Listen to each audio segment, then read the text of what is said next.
भागवत महापुराण की जय हो। असंख्य कल्याण गुणगणनीय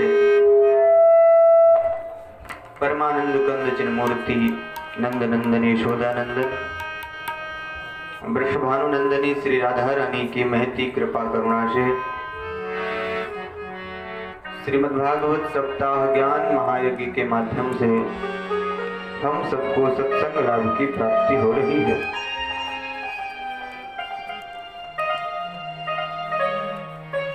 श्रीमद् भागवत की महिमा भागीरथी से भी श्रेष्ठ है, भागीरथी से भी दिव्य है, उससे भी परिपक्व है। जो भागीरथी कलयुग के कलुषित प्राणियों को दर्शन मात्र से मोक्ष प्रदान कर देती, जिनका मात्र दर्शन कर लिया जाए यदि भागीरथी का, गंगा का, तो जिनके दर्शन मात्र से मोक्ष की परम पदवी प्राप्त हो जाए, उस भागीरथी से भी श्रेष्ठ भागवत की महिमा है। पंचम स्कंध में तो भागीरथी गंगा की प्रशंसा करते करते वेद व्यास जी ने तो हद कर दी। वेद व्यास जी लिखते हैं, तथैवालकनंदा ब्रह्म सदनात् बहूनि गिरिकूटानिति क्रम हेमकूटा धेनुकूटानि तिरवसतरं मसालुषयन्ति भारतम् अभिवर्षं दक्षिणस्यां दिशि अभिप्रवशति यस्यां स्नानार्थं च गच्छतः पुंसां पदे पदे यस्समेधराजसूयादीनां फलं न दुर्लभम् इति। ये जो भागवत का पंचम स्कंध है, इसमें श्लोक नहीं है, इसमें गद्य रूप में श्लोकों की प्रस्तुति की गई है।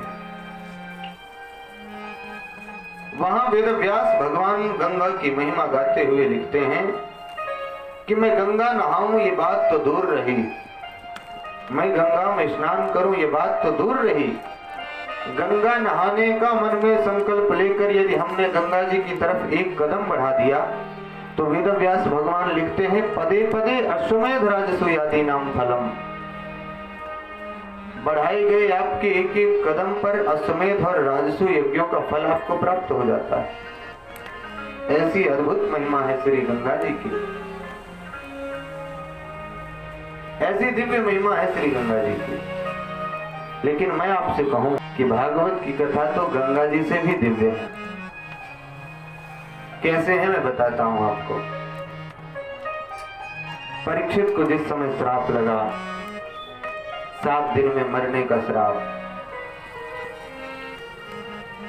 परीक्षित जी महाराज राजधर्म को त्याग कर शुकताल जा पहुंचे, गंगा के तट पर बैठे हैं और गंगा के तट पर बैठकर श्री परीक्षित जी दूसरों से पूछते हैं कि मेरी मुक्ति का कोई उपाय हो तो बताओ। बहुत ध्यान से समझना, जो लोग अभी नहीं आए हैं वो इस विशेष बात से अनभिज्ञ रह जाएंगे जो मैं बताने जा रहा हूं।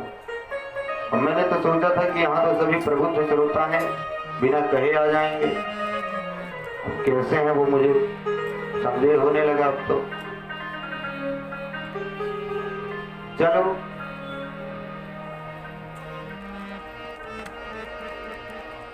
हमारी यशोदा जी तो बैठी हैं, जिनको सुनाने के लिए ये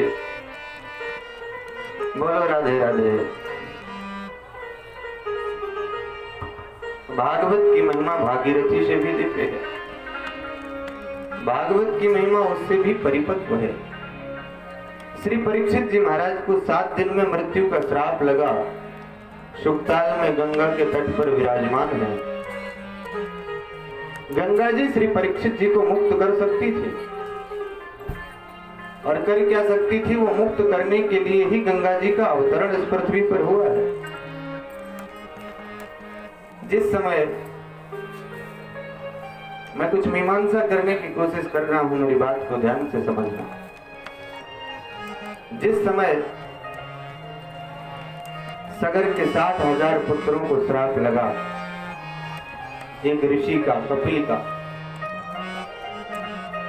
और ऋषि के श्राप के कारण सगर के 60,000 पुत्र भस्मीभूत हो गए। परीक्षित जी महाराज को आज एक ऋषि का ही श्राप लगा है। श्रमिक के पुत्र ऋषि श्रृंग का। बिल्कुल सिचुएशन, बिल्कुल परिस्थिति एक सी है। सगर के 60,000 पुत्रों ने भी एक महात्मा का अपमान कर दिया था, फलस्वरूप श्राप का दंड, मृत्यु दंड मिला और उसे भुगतना पड़ा। परीक्षित जी ने भी एक ही ऋषि का अपमान कर दिया है और उन्हें भी मृत्यु दंड ही मिला है। और परीक्षित जी महाराज भी गंगा के तट पर बैठे हैं, ये और सोचने वाली बात है। अरे जो गंगा